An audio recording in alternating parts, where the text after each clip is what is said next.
नमस्कार दोस्तों, मैं डॉक्टर वी कुमार मिश्रा और एक बार फिर से स्वागत मेरे चैनल। दोस्तों, अगर आप चैनल पर नए हैं, चैनल को सब्सक्राइब करें, सादे बेल को प्रेस करें और वीडियो को लाइक करें। आज बहुत ही अच्छी बात बताने वाला हूं आपको। गाइस, वीडियो को लाइक ज़रूर करें, इससे मुझे पता लगता है कि वीडियो अच्छी है, बुरी है, कैसी है। डिसलाइक का मन करे डिसलाइक भी करो, लेकिन कुछ ना कुछ करो ताकि मुझे ये पता चले कि वीडियो आखिर मैं इम्प्रूव कैसे करूँगा क्वालिटी। ठीक है, पहला आज हम बात करने वाले हैं उपवास के फायदे, मतलब फास्टिंग के क्या फायदे हैं। देखो, फास्टिंग प्राचीन काल से ही चलते आ रहा है। आयुर्वेद से लेकर के हर धर्म में फास्टिंग के नियम जो है बताए गए हैं। ठीक है, तो बात करने वाले हैं आज हम कि फास्टिंग के क्या फायदे हैं। देखो, पहला फायदा तो ये होता है फास्टिंग का कि वजन कम करने में आपको सहायता मिलती है। फास्टिंग होता है क्या, जब आप खाना नहीं खाते हो तो फैट जो होती है, बॉडी की जो चर्बी होती है, तो ये आपके अंदर के चर्बी को ही इस्तेमाल करके बॉडी अपने आप को जिंदा रखती है, मतलब अपने आप को सर्वाइव करती है। तो इससे क्या होता है, आपका वजन कम करने में आपको सहायता मिलता है। दूसरा बात करें तो पाचन तंत्र को आराम मिलना। देखो, होता है क्या है ना, उपवास के दौरान आपका पाचन तंत्र काफी आराम मिलता है। इससे शरीर पाचन क्रिया को ना बेहतर तरीके से नियंत्रित कर सकने में आपका सक्षम हो जाता है। क्यों? क्योंकि जब आप कम खाते हो तो बॉडी, आपके जो ऑर्गन है उसको आराम मिलता है, तो वो अपने आप को भी रिपेयर करती है, प्रॉपर काम मतलब कि करवा। जैसे होता है ना, मशीन अगर कोई चीज़ काम कर रही है, उसको काम देते रहोगे तो वो फिर अपना सुधार कैसे करेगा, क्योंकि बॉडी एक रीजनरेटिव सिस्टम पे काम करता है। तो जब आप इसको आराम देते हो तो ये खुद पे भी ध्यान देता है, अपनी ऑर्गन को सही करने में मदद करती है। ठीक है, नेक्स्ट बात करें तो ब्लड शुगर। देखो, ब्लड शुगर को भी उपवास रहने से नियंत्रण होता है, क्योंकि इसमें जो है ना इंसुलिन की संवेदनशीलता जो है ना वो बढ़ जाती है। ठीक, इससे क्या होता है, जिससे आपके शरीर का जो ब्लड शुगर है वो नियंत्रित रहता है, डायबिटीज का जोखिम होने में कम कर देता है ये। नेक्स्ट इसमें बात करें तो हृदय में सुधार, मतलब हार्ट के लिए कैसे सुधार करता है। देखिए, उपवास के दौरान होता है क्या है, शरीर में जो कोलेस्ट्रॉल और ट्राइग्लिसराइड का स्तर जो है कम हो जाता है, जिससे क्या होता है, हृदय के रोगों का खतरा कम हो जाता है। साथ ही साथ जो हाई ब्लड प्रेशर है ना, उसको नियंत्रण करने में भी उपवास काफ़ी फायदेमंद होता है। नेक्स्ट बात करें तो मस्तिष्क, मतलब मेंटल हेल्थ के लिए कैसे अच्छा है। देखिए, उपवास करने से क्या होता है ना कि जो माइंड के न्यूरॉन सेल्स होते हैं उसमें वृद्धि होती है, जिससे आपका याददाश्त मजबूत होता है, मानसिक क्षमता जो है आप में बढ़ती है, उसमें सुधार आता है। साथ ही साथ ये क्या होता है ना, आपके दिमाग को मानसिक शांति भी मिलती है, क्योंकि बॉडी जो है जब खाना नहीं खाते हो तो आपको दिमाग को रिपेयर करने में, उसके सेल्स को बढ़ाने में, उसकी कैपेसिटी को बढ़ाने में काम करता है, यूज करता है। तो ये एक सहायता करता है आपके दिमाग के शांति के लिए।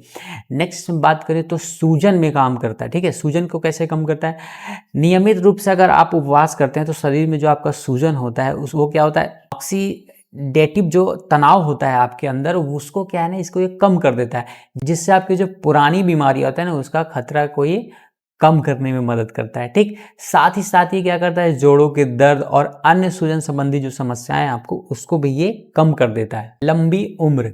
देखो, कई शोधों में ये पाया गया है ना कि उपवास करने से जीवन काल आपका लंबा हो सकता है, क्योंकि यह शरीर की कोशिकाओं की मरम्मत करने की प्रक्रिया को जो है तेज कर देता है, उसमें ये मदद करती है।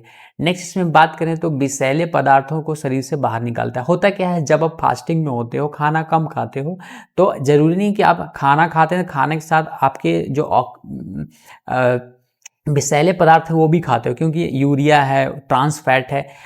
फूड आप जब भी लेते हैं, जरूरी नहीं कि वो फूड पूरा 100 तरह से मतलब कि सही है, उसमें कुछ ऐसे केमिकल हैं, विषैले पदार्थ हैं जो आपके बॉडी में उसके साथ भी जाते हैं। जब उसको आप खाना बंद कर देते हैं, एक दिन उपवास रहते हैं, सिर्फ पानी पीते हैं, तो किडनी का फंक्शन तेज होता है और ब्लड में जितने भी डिटॉक्स करने में जो है ब्लड को मदद मिलती है, किडनी को मतलब आराम मिलता है, तो वो क्या करता है, ज़्यादा से ज़्यादा विषैले पदार्थ को बाहर निकालता है, फिल्टर का काम जो है तेजी से करता है। ठीक, तो ये भी आपका इंपॉर्टेंट होता है फास्टिंग से। नेक्स्ट हम बात करें तो मानसिक अस्पष्टता और आत्मनियंत्रण में सुधार।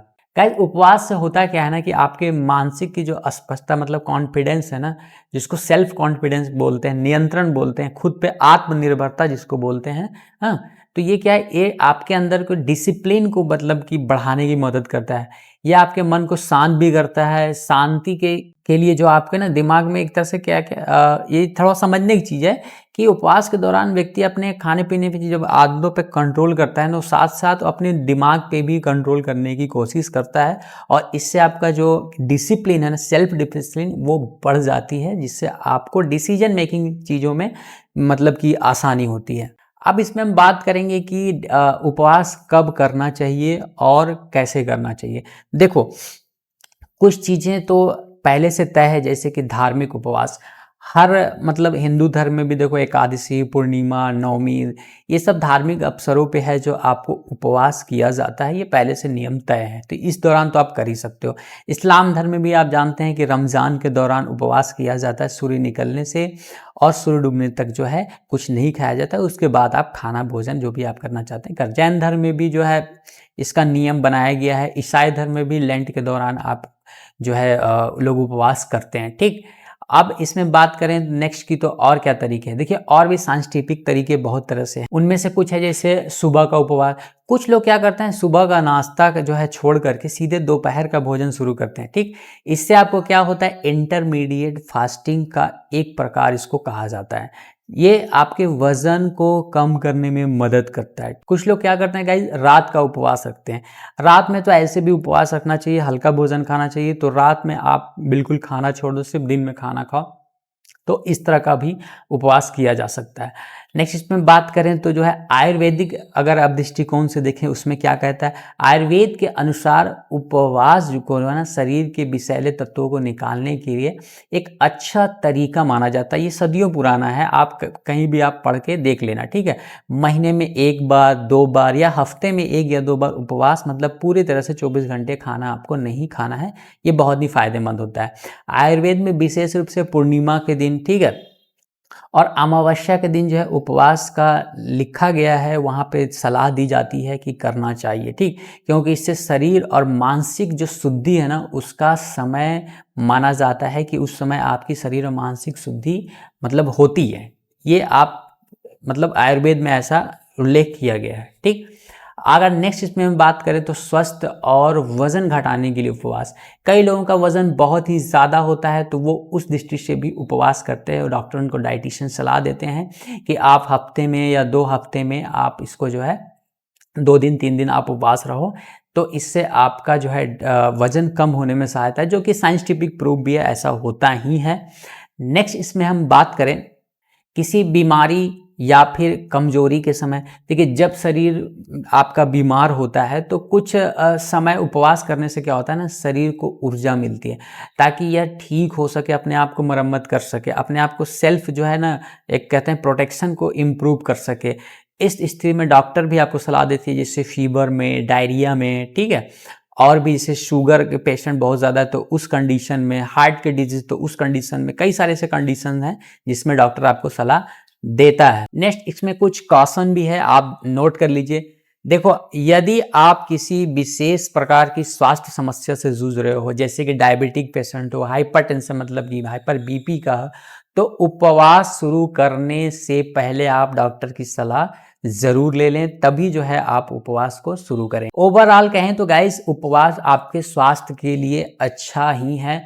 हफ्ते में आपको कम से कम 1 या 2 दिन उपवास रखना चाहिए, या फिर ये कह लो कि 1 या 2 दिन आप नहीं पूरी तरह से भूखे नहीं रह सकते हो, तो आप ये कर सकते हो कि बहुत ही हल्का, या तो सिर्फ जूस या पानी पी के रह सकते हो, या बहुत ही फ्रूट वगैरह खा के आप रह सकते हो। इतना तो आप कर ही सकते हो, अनाज या ऑयली या बाहर की चीज़ को त्याग करके, एक तरह से डाइट कह लो, एक कि वीकली डाइट आप कर सकते हो। तो आशा करता हूँ ये सब चीज़ें आपको समझ में आ गई होगी, उपवास के क्या फ़ायदे हैं, क्या नुकसान है। मिलते हैं फिर अगली वीडियो में, तब तक के लिए be healthy and be happy. Thank you so much for watching videos. Bye bye.